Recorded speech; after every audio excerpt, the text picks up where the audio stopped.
Hello, we're AKDK. And you're watching Bmusic.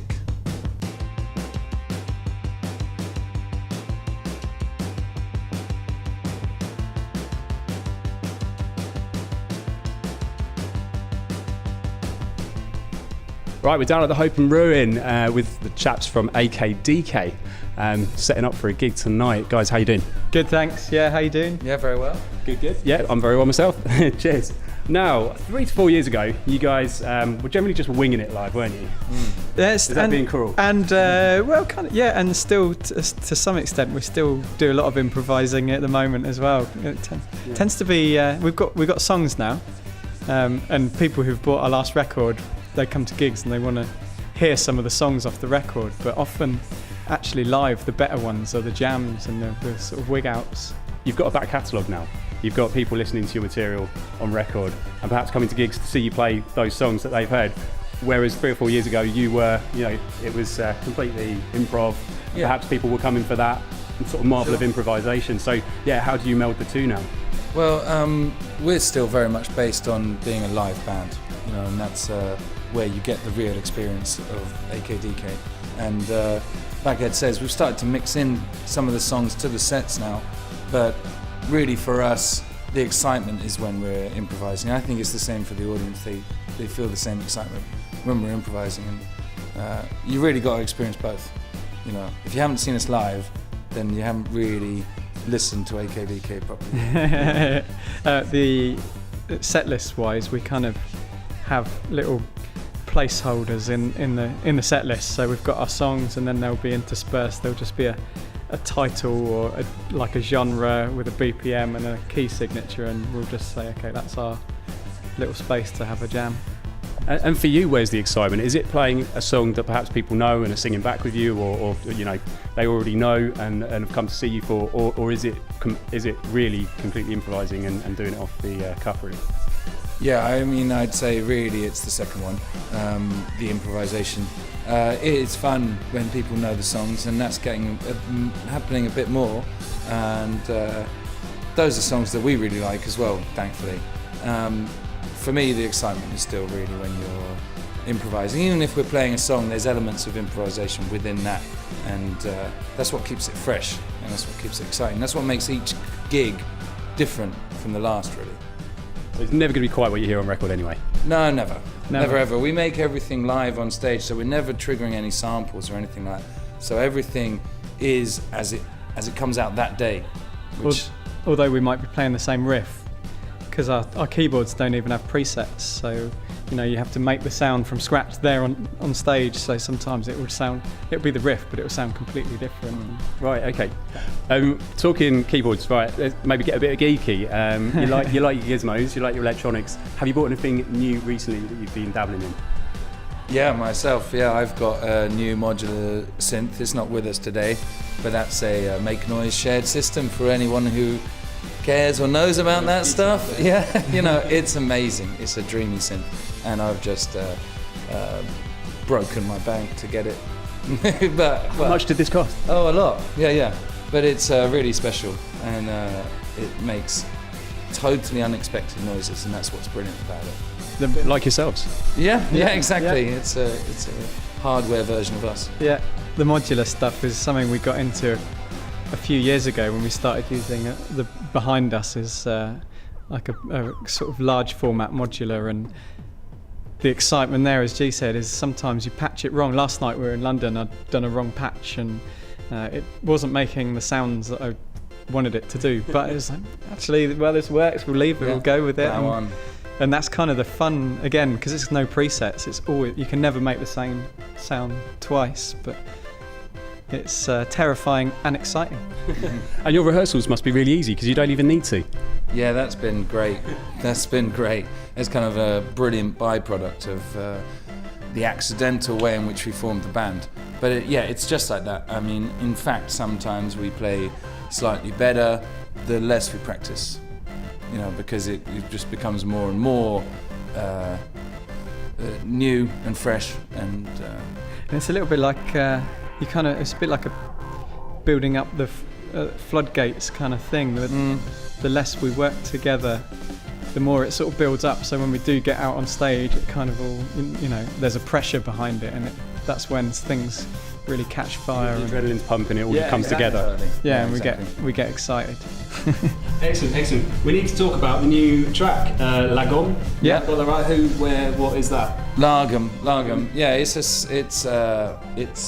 it's our new single, and it's a track that we've recorded. We've done various sessions over the past year or so, and Lagom is something that I heard about. It's a Swedish concept, and it's about only taking the right amount so that everyone can have enough. And I just thought that is extremely apt warning for today's times. So it's all about that. It's all about not taking too much. And, There's a lot to be learned from those Scandies, isn't there? they got something going right. Yeah. Yeah, it's an interesting concept, and I heard about it, and I just thought that's an important idea to talk about in this day and age. Ideas. And you got a new video coming out for Lagom as well. That's right. What is the concept of that? It is It's about excess. Yeah, it's someone. It's someone consuming to excess in front of the camera. Has composing in your studio been easier the more you're sort of doing pre-prepared material, or are you still literally writing completely improvised? Like, it's coming about completely in an improvised way. All the new stuff is still, we improvise in the studio. We just get in the morning, set up, hit record, and the computer just records all day, and we just mess around at 6 o'clock in the evening, press stop and go home again. And generally that's how our records are made. This time around, of course, then you have to do a lot of editing and finding. It must take a long time to go back through it all. It takes a long time, yeah. But then for this one, we've actually tried to do some vocals. Just try something so new. We've added them on. We maybe had ideas for them, but we've added them on afterwards. So the whole album has a slightly different feel. The first one is so chaotic and loose and free, and the second one I think still has elements of that with a slightly more sophisticated sheen, I would say. A sheen. Is that Charlie Sheen's brother? Yeah, sophisticated sheen. Is there certain sort of messages in there, or what's the vibe of that? There is, but they tend to be obscured. Our vocals are often covered in noise and distortion and delay because we're not very good singers. No, because we like noise, and it's not like we're ever going to write a winning pop song. So there are messages certainly in some of the lyrics I write, but if you can't see it, don't worry. You're probably not the only one. I prefer slightly obscured. But definitely, Lagom is an example. A lot of my lyrics are about that sort of excess and problems with today's world. Yeah. Sounds like you're quite a deep thinker. You've been putting a lot of thought into things then. Yeah, yes, I am, and that's something nice about this project is it combines the sort of learning and experience, but also with this immediacy, where you don't have to think, and you just make some noises. And some of the vocals came about by mumbling vocal ideas as we were jamming out, and then we sort of sat down and tried to decipher what we were saying through, and in a weird way it came out with some quite good lyrics. We were like, oh, that's funny, that just came out of nowhere. A bit like where we play live, you sort of fumbling around and it's like, oh, that's something about that that's quite good, so we develop it and it becomes something. Yeah. So it just sounded like a vocal line needed to be there. Yeah. And you mumbled something along, and there it was. And then some words came out. Yeah. That's basically it. We don't tend to put many rules on ourselves, so that allows us to try different methods and techniques and ideas. The only rule we have basically is to always have to make stuff live on stage. Can't come and just trigger a sample. And as good as that is, that's not how this band works, and that's our one rule, basically. I would say. Yep. Everything else is sort of up for grabs and discussion. The one rule of AKDK: don't talk about loops. Yeah, exactly. All right, and let's look forward. So, album's coming out. The single's out now, yeah? Yep. When's the video release, and where can people find that? Yeah, well, you can check our Facebook and our Instagram and our Twitter, our Bandcamp and our SoundCloud, and it'll be on the YouTube. It'll be on the internet. Yeah. Okay, and what's the calendar like for the rest of the year? Any festivals you're looking forward to, or shows come up in Brighton again? We've got a gig coming up with Super Hands from Peep Show in London in Not a comedy gig.